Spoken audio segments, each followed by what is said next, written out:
Hello again, everyone, and welcome in to the Magic the Gathering unofficial audiobooks podcast.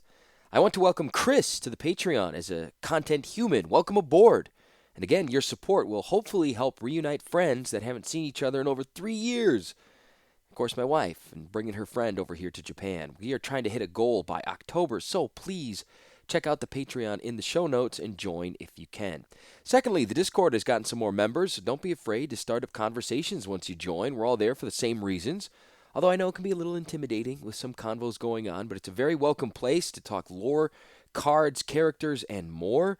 Thank you for the messages, both on Instagram and Twitter. I really love hearing from listeners like you. It brings me great joy to have you enjoying the stories along with all of us. So if you want to reach me, you can at Phil and Sendai on both Instagram and Twitter. Is there anything else? Yes, Ramagadaz. Not sure if I'm going to stick with the echoey voice thing.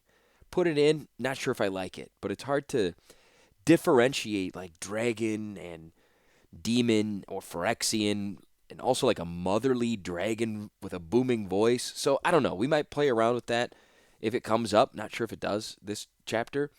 I have a hard time keeping track anyway, so I hope you're all comfortable with potential changes. I'll do my best. Plus, it is allergy season here, so if I get a little nasally or snotty, keep these things to a minimum, hopefully none, and I can clear them out in like post-editing. Again, I will do my best to do that for you, my loyal listeners. All right, let's go. Jeez Louise.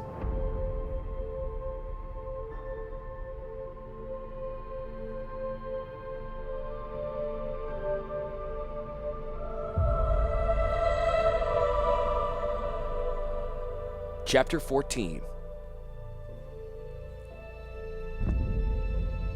This is our salvation, Urza said.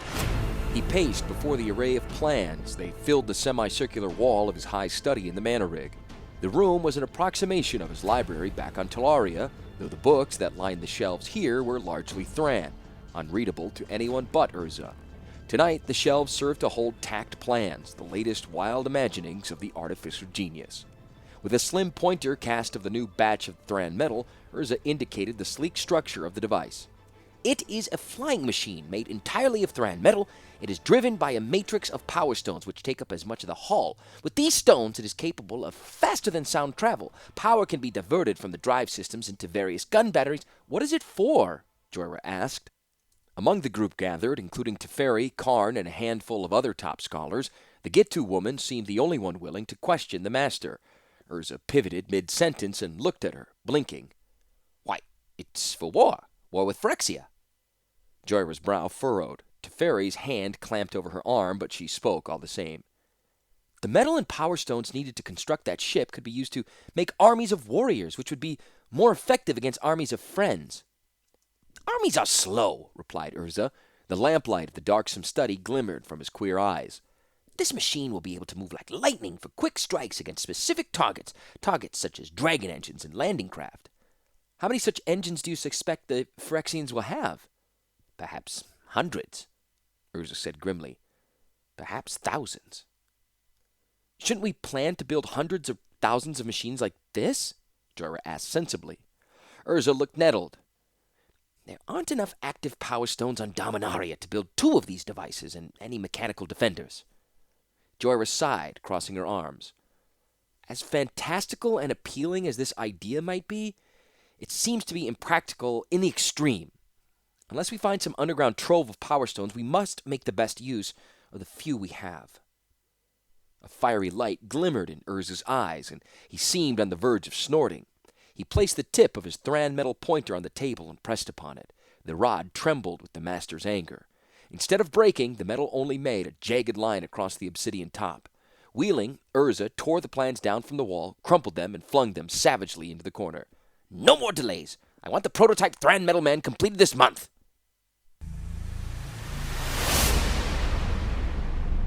Teferi finished undoing the final bolt, pulled away the age-crusted grating, and gestured Jorah into the dark crawlway beyond. The plans say that this space leads to the heart of the Forbidden Zone. His eyes gleamed with mischief. The secrets of the manor rig await. Jorah glanced around again, trying to make sure no Viashino patrols were coming down the passage. think this is a mistake. If the lizards find out, tribal law forbids Viashino from entering the Forbidden Zone. It says nothing about humans, Teferi said, and his smile glinted in the dark space. Besides, you promised. The metalworks here have been running at full capacity for a year now. I'm well overdue. A laugh of resignation came from Joyra. She shook her head, staring in amazement at the handsome young man. Yes, Teferi, you are well overdue. She paused. The cloud of bygone days passed over her eyes. You followed me down another passage like this one, once. Teferi only smiled. Some things never change. So saying, she drew a dimly glowing power stone from her pocket and waved it in the cobwebbed crawl space before her. Taking a deep breath, she entered it. Teferi followed closely behind. The space was tight, its height slightly shorter than Joyra's thigh, its width slightly thinner than Teferi's shoulders. The effect was claustrophobic. Instead of an actual crawl, the two explorers had to move forward with an inchworm motion. Even so, the shaft did not seem an air duct. The floor was too solid, the walls were sided with moldings, and in places along it, constricting the space further, dull-edged hooks jutted from the walls. Getting caught on one of these for a third time, Joyra halted. She half-turned, panting, and let the dim glow of her power stone reach out through the passage ahead. The walls, ceiling, and floor regressed to a gray-black square of emptiness. A cool, dank breeze came from it. There's got to be a reason.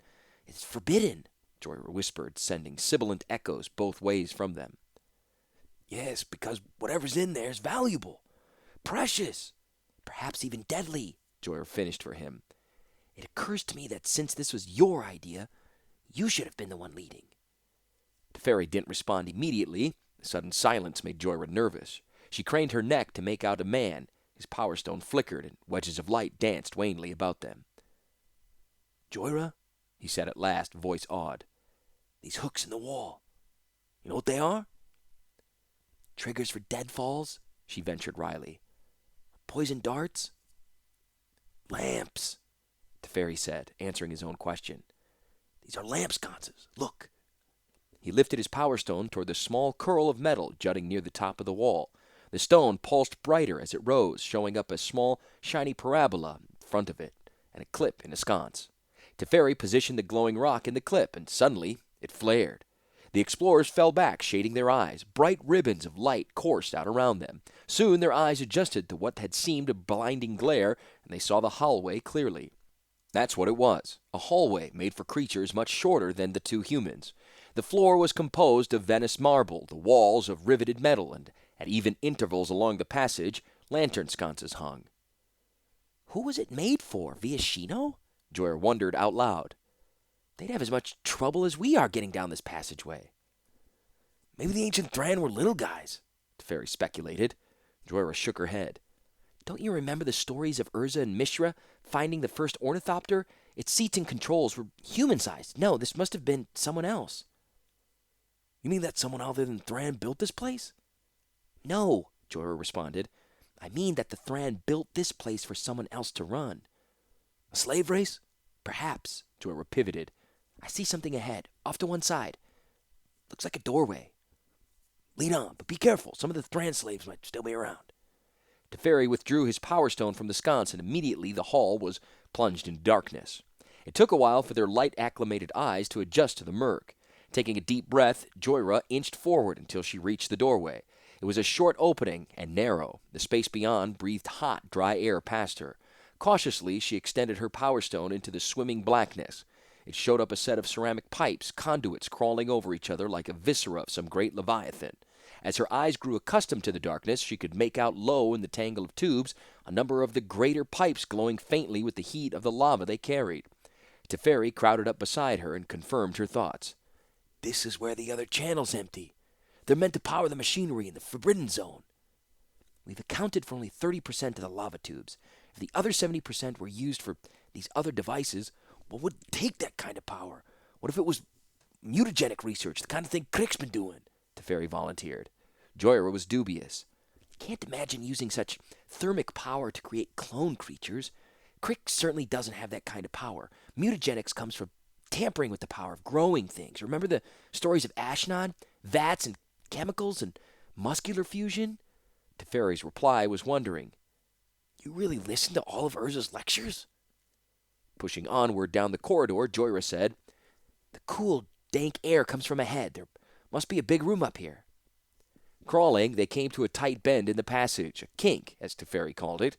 Beyond, the passage widened and dipped into debouchement with a pair of open doors. The chill in the air was undeniable here. The rustle of clothes slipped outward into silence before coming echoing back at them. Joyra extended her arm, Power Stone held out on her open palm.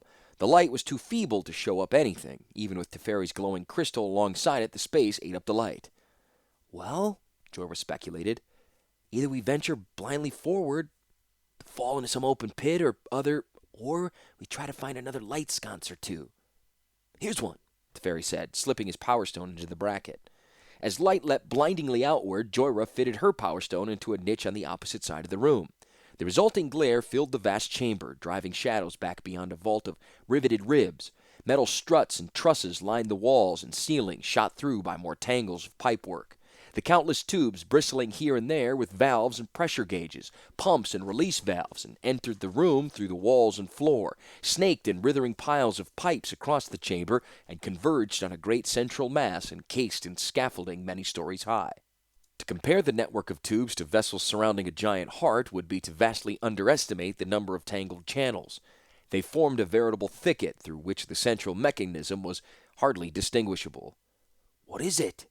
Teferi wondered, staggering to his feet before the massive machine. Joyra rose also. "Maybe you were right about the mutagenic experiments. Let's go see." Teferi brushed dirt from his coveralls and started forward. He clambered over a dust-mantled manifold, noting the small ladders and causeways that gave access to them all. Joyra followed. Each footfall sent lint rolling up into the air. "Looks like the Forbidden Zone has truly been empty for some time." "Unused, but not empty," Teferi ventured, pointing to a small, three-toed footprint on the far side of the cluster pipes.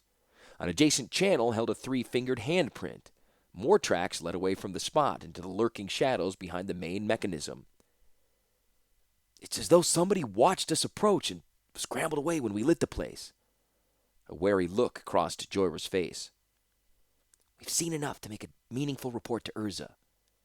Teferi ignored the implication. "There's a porthole on the side of the main machine. It's only 10 paces farther." Without waiting for her approval, the young man strode onward. His footfalls obliterated the skittering tracks he had discovered.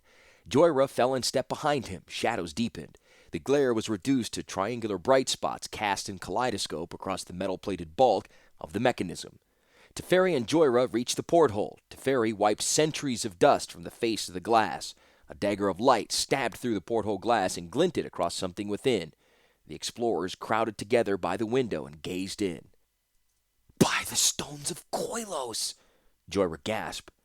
That huge gem, the Power Stone that had sundered at the touch of Urza and Mishra, driven the two into their fratricidal war and opened the door to Phyrexia, could not have been larger, more perfectly formed crystal than the stone at the center of the dark chamber. Beside it, glimmering in their hundreds, were many more gems, fist-sized and double that, all lying in a dark jumble. If charged, any one of them could have powered a dragon engine. "That's why this place is forbidden," said Teferi with awe. "It is a trove of Power Stones." "Not a trove," Joyra said. "This is a machine for making them." In the moment of that staggering realization, Joyra made a second. She hissed, "Teferi, we aren't alone." The two whirled to face a toothy wall of short spears thrust their way. Behind the savage shafts, small red eyes squinted in wicked little faces. Light from the wall sconces outlined the creatures' rumpled brows, their pointed ears, their wiry frames, and the obscene proliferation of bristly hair from ears and moles and shoulders. "Goblins," Joyra said. Teferi raised his hands to cast a spell, but a ragged net fell over them both, interrupting the enchantment. The net cinched tight, the wall sconces went dark, the spears converged. They came from everywhere. They came from the caves where they had hidden from the Viashino patrols. They came from crevices that sliced down into their underground warrens. They came even from the forbidden zones of the Mana Rig itself. Goblins. They came from everywhere, and they came in the thousands. Many of the hip-high invaders were the red-scaled Destro clan that inhabited the hillsides around. They bore polearms surmounted by sharpened ram's horns, which curved close enough to their heads to leave ragged cuts along the creatures' shallow pates. Their long ears were pinned back, a sign of all-out war, and their prominent noses flared with battle howls. Others were gray-skinned, grabbit goblins, somewhat smaller than the Destro, but nastier in combat due to their tendency to bite with small, serrated, and invariably filthy teeth. They also employed body slams, wearing studded leather jerkins, breeches, and puttees, hurling themselves, screaming into battle. Grabbits swarmed their victims, biting and spinning, shredding with teeth, claws, and hunks of metal, bone, and stone sewn into their clothes. They were savage, relentless, and formidable foes, but they weren't normally allies of the Destro.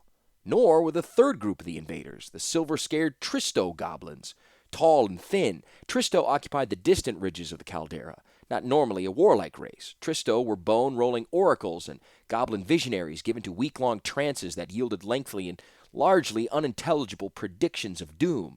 Since the arrival of Urza, Tristo prophets had foreseen an upcoming war that would unite the goblin tribes. It would be an all-out battle against the Viashino. The day of that war was at hand. The Viashino and their human allies had desecrated the holy necropolis. Destro sentries had captured 2 humans peering into the gemstone tomb. No goblin had looked upon that sacred place in a century of centuries for fear he would be struck dead by the ancestral spirits that dwelt in the stones within. These 2 humans not only gazed into the space, but shone a light into it, and hadn't even the courtesy to drop dead. The united tribes determined the violators would drop dead, the violators and their Viashino allies. Word of the atrocity spread like wildfire from Destro patrols into the necropolis, to the grabbit warrens that riddled the volcanic hillsides around, through the steam tunnels and the guard posts stationed at the head of the sulfur vents, and to the distant oracle caves of the Tristo. The wave of angry whispers crashed upon these far shores and then returned, bearing on it a unified army of thousands of goblins. They bore torches and scourges and claw-headed warhammers, notched cleavers, dart tubes, acid bladders, nets, daggers, teeth, claws, and the will to use them in all-out war with their neighbors. They would fight to the death, and the 2 human hostages they held would assure their victory.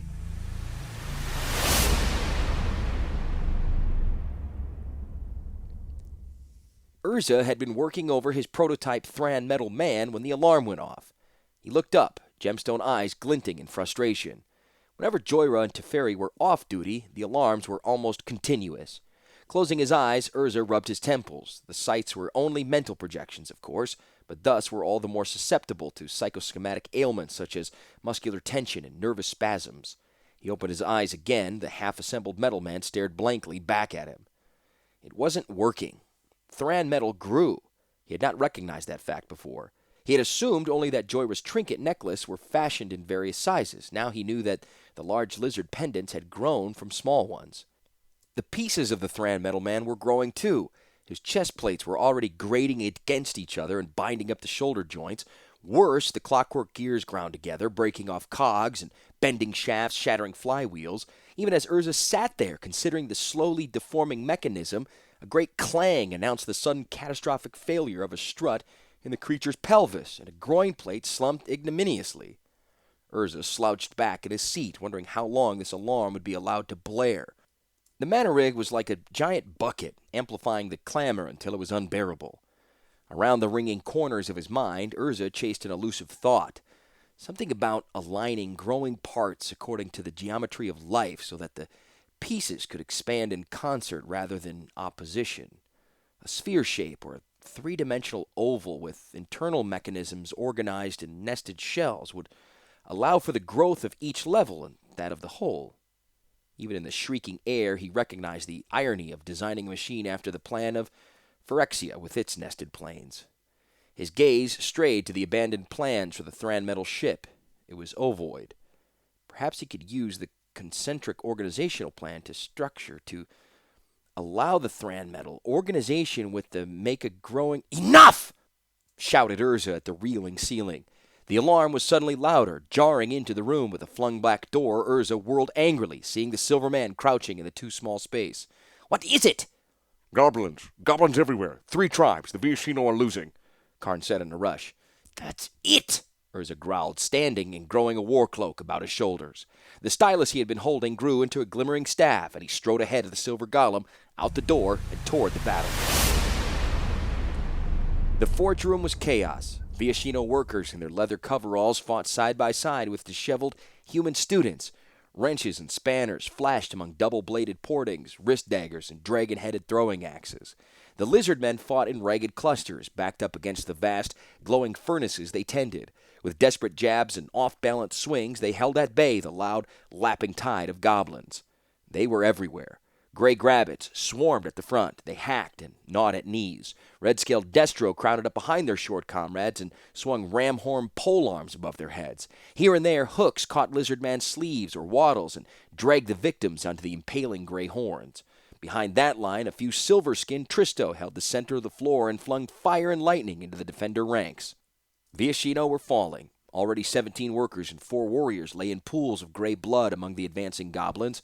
Grabbits fed violently on these dead forms. 2 more lizard warriors hung smoldering on the sides of furnaces. They had been backed against the sizzling metal and their skin adhered. A few flailing minutes followed, and then the cooked reptiles turned to coal. 2 human students also had died, one impaled on the end of a stolen parting, and the other beneath the toothy tide of Grabbits. The remaining defenders, outnumbered, ill-armed, and overheated, languished in the verge between fire and spear. Diego Dirv brought a gaping wrench down on the head of a Grabbit before him. It staved the beast's skull. He kicked the body among the mass of its comrades, giving them something besides him to eat. "Where's Joyra?" he gasped out to the workers around him. "She'd have an idea." "An idea?" roared a nearby mechanic. A goblin torch rammed against his chest. The lizard man reared back on his tail and kicked the fire-wielding monster back among his fellows. The torch set another pair of Grabbits aflame. "We need an army, not an idea." Diego blinked at the burning Grabbits. "Sometimes an idea's worth an army." He whirled, pulled a forge pole from its rack beside him, and slipped its hook end onto a large latch on the side of the forge. "What are you doing? We're fighting goblins, not forges." "Get back!" Diego shouted forcefully. His comrades fell back, and in the next moment he flung open a slag gate in the side of the forge. Out poured a river of molten metal, spilling across the goblin hordes. Even the heedless and senseless Grabbits retreated from the blistering flood. Many weren't quick enough, swept under the tide and exploding as every liquid in their bodies turned instantly to gas. These small blasts sent rent-hot spatter of metal out to burn the other goblins. Panting behind the flood, Diego gasped out, "Gives us a moment to breathe." The warrior beside him was prickly, his scales jutting out all across his body. "I'd rather die by spear than fire." Diego looked up toward the wide stairway that led down into the forge room. "Maybe we won't have to die at all." Another tide rolled down the stairs. Viashino warriors, fully armed and armored, their partings gleaming in the thicket as they waded into battle. Above the tide of warriors, another figure came, floating above the floor and emblazoned with fiery light. Urza Planeswalker drifted down, a second sun above his army. From his fingertips, bolts of power lanced outward where the red crazing struck. Goblin bodies flipped up into the air. They tumbled like charred toys before clattering to the ground. The straggling defenders let out a cheer. Urza hovered into the center of the forge room. He lifted his hands together overhead. A white light awoke between his fingers. It shone across metal struts and trusses that hadn't been illuminated in millennia, and then swept out in stunning waves. Rings of illumination moved over the gathered monsters, stilling them in the midst of battle. Upraised cleavers did not fall, frozen in air. Scourges followed one last course before going limp in the hands of their wielders. The magical staves of the Tristo flared and became rods of fire before fizzling away into sifting ash. In his last labor before the stilling waves of magic lay hold of him, Diego hauled hard on his hooked staff, drawing the slag sluice closed and stopping the flood of metal. Next moment, even the war cries died away. All eyes turned to the floating figure. Urza shouted over the throng. His voice was guttural, a collection of growls and harsh barks. The words, nonsensical to humans, made sense to the goblins and their ancient lizard foes. "Surrender! All goblin kind! Throw down your weapons or face immediate destruction!" He made a sign, and 3 goblin figures, taller and more elaborately mantled than their fellows, rose into the air. The 3 chieftains kicked and struggled against the invisible claws that gripped them. They drifted toward the imperious figure. Below them, among the goblin rank and file, nerveless claws opened, letting cleavers and axes fall to the floor. Grabbits withdrew, bloody-mouthed, from corpses. Destro dropped to one knee in sign of surrender. Tristo stood, spells forgotten on quivering lips. Even as they did, the pacifying waves of white energy gently cycled among them. "I will speak with your chiefs about terms of surrender," Urza announced to the room. He made a final gesture, bringing the floating creatures to stop before him. They hung uncomfortably in the air, their robes of state trailing in bloody tatters. Urza examined them. His uncanny eyes rested on each in turn. The Tristo chief was a wizened old creature, his eyes large and solemn behind a nose as withered and dark as a date. His robes were once fine midnight blue with silver piping, though a scorch mark showed where his staff had blazed away. One claw was burned brutally. Beside him, the chieftain of the Destro was a warrior female, clad in gray leather armor from which taut red arms and legs protruded. She wore the scowl of a bitter undefeat and kept her eyes lifted defiantly in the presence of her foe. The third chieftain was a mad imp, its small body wrapped in bloodied armor, studded in teeth and metal shards. It fought angrily against its captivity. I am the lord of this rig, Urza said in a forceful goblin tongue. You and your folk will withdraw. None of you will be left within 5 miles. These are ancestral homelands, objected the silvery Tristo. You were permitted to live here until you were attacked, Urza pointed out. You have brought about your own exile. Our attack was provoked, the Destro warrior chief said. 2 of your lieutenants desecrated our sacred necropolis. That does not matter, Urza said dismissively. You have been utterly defeated. Withdraw from this facility and the lands around, or I will slay every last one of you who remains. We hold these lieutenants captive, the Destro continued. We hold them in a death cage. It is linked to me. At a moment's notice, I can make the cage collapse with them inside, killing them instantly. If I die, they die. Urza studied the warrior woman. You are lying. Their names are Joyra and Teferi, the warrior chief replied. Urza began a response, but the words jumbled on his tongue, and he quieted. He breathed, perhaps for the first time since entering the forge room. Take me to them. I must see they are alive. No, the Destro chief replied. A file-toothed smile spread across her face. The tables had turned, and she savored the shift. But you may speak with them. She nodded to the Tristo oracle, who used his charred claw to draw a black circle in the air. Noises came from the circle, the jabber of goblins, the crackle of fire, and a shift of midnight winds. Teferi, Joyra, Urza called. Can you hear me? A shifting sound came and the clang of metal. Who is it? It is Urza. Where are you? We don't know. A dark cavern. They have us in a strange cage. Is Teferi with you? The young man's voice answered. Yes. Urza's features darkened. What is this they tell me about you desecrating their secret necropolis? Teferi sighed. We went into the forbidden zones. That must be what they mean. Urza turned to the silvery oracle. Your sacred necropolis is within this rig? It is sacred to our ancestors. They dwelt in it long before the lizard men, responded the Tristo with a twitch of his prude nose. They dwelt in it with the old masters. Before Urza could respond, Teferi offered, It looked like it was designed for them. Everything is goblin-sized, corridors and ladders and consoles. Viashino couldn't have operated and maintained any of the machines we saw. The silver oracle blinked placidly back at Urza. Are you saying your ancestors served the Thran? Urza asked in hushed tones. There's more, Joyra interrupted. The sector of the rig, the largest sector, is devoted to making power stones. The planeswalker, despite himself, turned white. The oracle spoke into the following silence. Now, do we surrender to you, or do you surrender to us?